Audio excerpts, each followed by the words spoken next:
20 سال کی گورنری اور تقریباً 5-6 سال کی خلافت، جو اپنے آپ کو خلیفہ کہہ رہا تھا، وہ ساری کی ساری ایک قلم کی نکلی ہوئی روشنائی سے ختم ہو گئی۔ قلم کی ایک سطر سے نکلی ہوئی جو روشنائی تھی نا، ایک سطر کی روشنائی، اس نے اس ساری حکومت پہ پانی پھیر دیا۔ معاویہ نے، امیر شام نے سگنیچر کر کے، دستخط کر کے اس بات کو قبول کر لیا کہ وہ حکومت اسلام کے خلاف کر رہا تھا، اور امام یہی چاہتے تھے کہ وہ اپنے آپ قبول کر لے تاکہ آنے والے مسلمانوں کو پتا چلے کہ اگر یہ حق پہ ہوتا تو کیوں قبول کرتا۔ محمد والے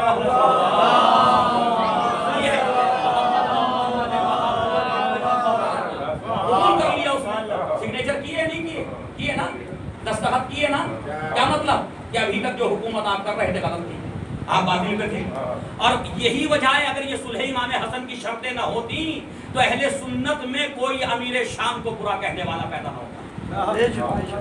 آج اہل سنت کے نظریات بدل گئے صلح امام حسن کے بعد، فرمان ہے، اور وہ دلیل دیتے اس بات کی کہ فرزند رسول سے جو صلح کی تھی اس کی شرطیں یہ ہیں، اپنی کتابوں میں دلیل دیتے ہیں کہ اگر امیر شام حق پہ تھا تو پھر یہ شرطیں قبول کرنے کی ضرورت کیا تھی؟ صلاۃ پڑھیں محمد والے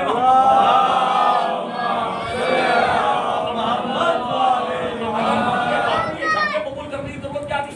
پتہ چلا کہ اسی کے گھر میں لوگوں کو جو کام تلوار نہیں کر سکی تھی وہ قلم نے کر دیا۔ تو قلم کی طاقت کو سمجھیے، تلوار سے زیادہ قلم کی نوک میں دھار ہوتی ہے۔ ڈاکٹر امبیڈکر نے قانون بنا دیا 50 مرتبہ آ جائے امبیڈکر کی مخالف حکومت ہندوستان کے اندر، 100 سال کرے حکومت، کسی ایک قانون کو چینج کر کے دے، گھوڑی پہ نہ چڑھنے دو، شادی نہ کرنے دو، صحیح نا، وہ ایک الگ مسئلہ ہے، اس قوم کو ستاؤ وہ ایک الگ مسئلہ، لیکن اس کا ایک ایجوکیٹڈ فرد اس قوم کی بقا کا سامان تو کر گیا نا، بقا کا سامان تو کر گیا نا۔ عزیزان گرامی، بڑی پوسٹوں پہ جب لوگ پہنچ جاتے ہیں تو پھر انہیں قوم کی حفاظت کرنے کا سلیقہ آ جاتا ہے کہ قوم کی حفاظت کیسے ہوتی ہے، ٹھیک ہے۔ تو عزیزان گرامی سوچیے، غور کیجیے، کل ایسا نہ ہو کہ کسی کرسی پر کوئی زکوٰۃ فاؤنڈیشن والے، اچھی بات ہے، آنے چاہیے، مسلمان آگے آنے چاہیے، ایک طرف وہ بیٹھا ہو، ایک طرف کوئی ہمارے دوسرے بھائی دوسری قوم سے بیٹھے ہوں اور ہمارا بزنس مین جائے، حضور یہ ہماری فائل ہے، اس پہ سگنیچر کر دیجئے، تو وہ کہے گا یہ شیعہ ہے، وہ کہے گا یہ مسلمان ہے، یہی ہوگا نا۔ ایک قومی تعصب میں کہے گا یہ مسلمان ہے، دوسرا مذہبی تعصب کو لائے گا، وہ کہے گا یہ شیعہ، تو آپ کا کام کون کرے گا؟ اب ایک ہی راستہ بچتا، اور وہ یہ کہ تیسری کرسی جو خالی ہے اس کو آپ بھر لیجیے، اسے آپ بھر لیجیے، کبھی نہ ہونے والا کام بھی اس لیے ہو جائے گا کہ یہاں ان کے بھی بیٹھے، ہوتا ایسا ہی نہیں ہوتا، اور دیکھ کر کے کہ بھائی یہ بیٹھیں تو لہذا یہ کل اگر کوئی ہماری فائل آئے گی تو یہ بھی نہیں کریں گے، لہذا ان کا کام کر دو۔ عزیزان گرامی، اپنے مفادات کی حفاظت ہر قوم کی ذمہ داری ہے، ہر قوم کی ذمہ داری ہے یہ، لہذا آگے بڑھیے، 2 قدم آگے بڑھیے، خدا کے لیے اپنے بچے کو ایجوکیشن دیجیے، اچھی سے اچھی ایجوکیشن دیجیے، سعودی، دبئی، گلف کنٹری بھیجنے سے پہلے پڑھا لیجیے، وہاں بھی بھیجنا ہے تو کسی اچھی پوسٹ پہ بھیجیے، لیبر رفتے میں نہ بھیجیے، وہیں بھیجنا تو وہیں بھیجیے، کوئی پریشانی کی بات نہیں ہے، لیکن پڑھا لکھا ہوگا کہ جائے، کسی اچھی پوسٹ پہ جائے، اور جب اس طرح کی قوم کو ایسے افراد ہوں گے تو یقین جانیے کہ پھر اس قوم کو کوئی مٹا نہیں سکتا، اس قوم کو کوئی جو ہے وہ اس کے مفادات سے روک نہیں سکتا، وہ جو چاہے گی وہ کر لے گی، اور یہی کربلا ہمیں بار بار پیغام دے رہی ہے، یہی اہل بیت علیہ السلام پیغام دے رہے ہیں، اور آج جو ہم جن کا غم منا رہے ہیں انہوں نے بھی طول تاریخ میں، ان شہیدوں نے، ان اسیروں نے، ان چھوٹے چھوٹے بچوں نے ہمیشہ حق کہا، خدا کی قسم یہ کربلا کی انفرادیت، واقع کربلا کی انفرادیت، وہ حسین سے بیعت چاہتا تھا، وہ حسین سے بیعت چاہتا تھا نا یزید، لیکن یزید حسین کو بیعت نہیں کرتا، حسین اپنے بعد کچھ بچوں کو چھوڑے، اپنے بعد کچھ بیویوں کو چھوڑے، اپنے بعد کچھ اسیروں کو، کچھ قیدیوں کو چھوڑے، اتنا اچھا ہو